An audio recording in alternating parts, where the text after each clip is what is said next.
Hey everyone, this is Chinmay back again, and in this video I'm going to talk about the authentication system. So basically, or a flow.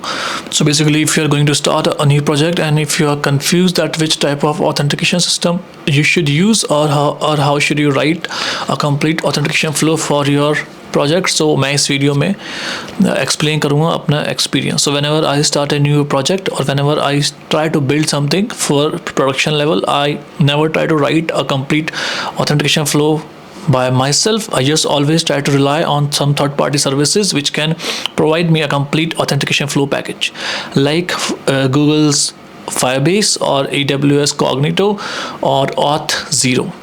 Okay, I mean, and I think there are many out there, but you can rely on like any of these three. They are really good. Okay, so why should we do this? We should do this because handling authentication by ourselves is like handling a critical client information by yourself, and you are the one who will be taking the responsibility for it.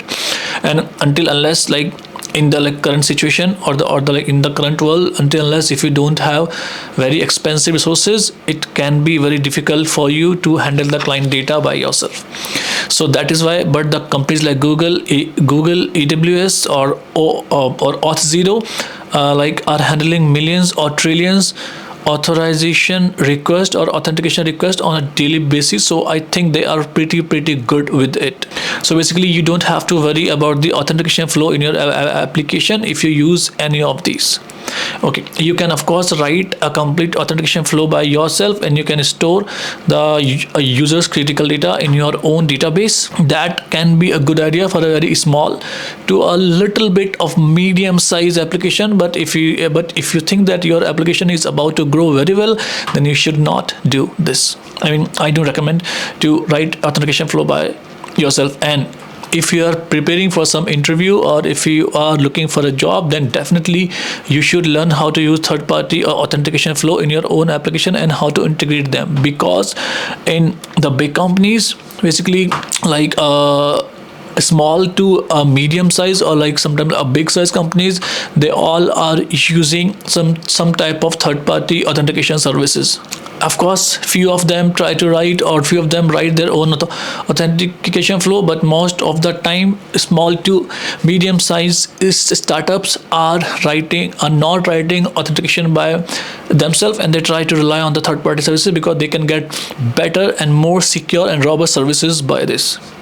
Recently, I was trying to implement the Firebase plus Spring Boot Web Flux authentication flow using Kotlin, and I have successfully done this, and I'm just going to record that complete process as my next new Udemy course, in which basically I will be teaching you everything from start to finish, how you can implement a Firebase authentication, both the JWT token type and the session and cookies type using Spring Boot and Kotlin or Java. So that will be the next Udemy course. If you are interested in that, just feel free to comment or feel free to ask me whatever you like to ask me, and maybe in next 1 week I'm just going to put that a Udemy course on Udemy. Okay, so this is all about this video, and basically if I try to explain like if I try to read out few differences or few advantages which you can look into before you try to write your own authentication by yourself, and even if you're confused that which one you should use, the JWT one or the session or cookies one.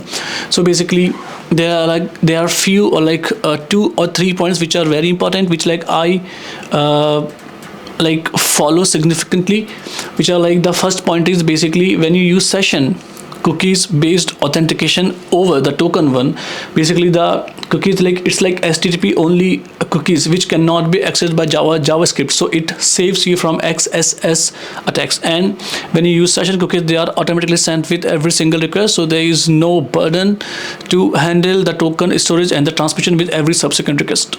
Second, basically when you use cookies, you get a better session management, okay, and you can invalidate sessions on the server side whenever you want a user to logged out automatically.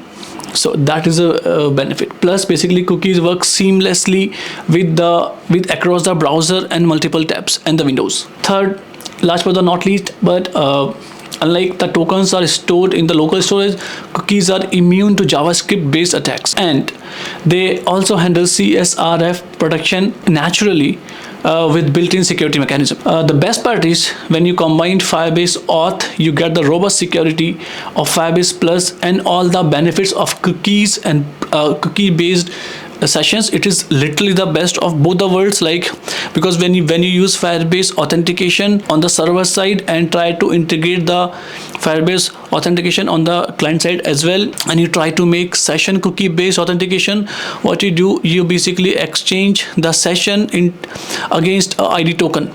So basically in this particular thing, you are using both the Firebase token based authentication and the session based authentication. So they are literally very robust, secure and safe authentication flow.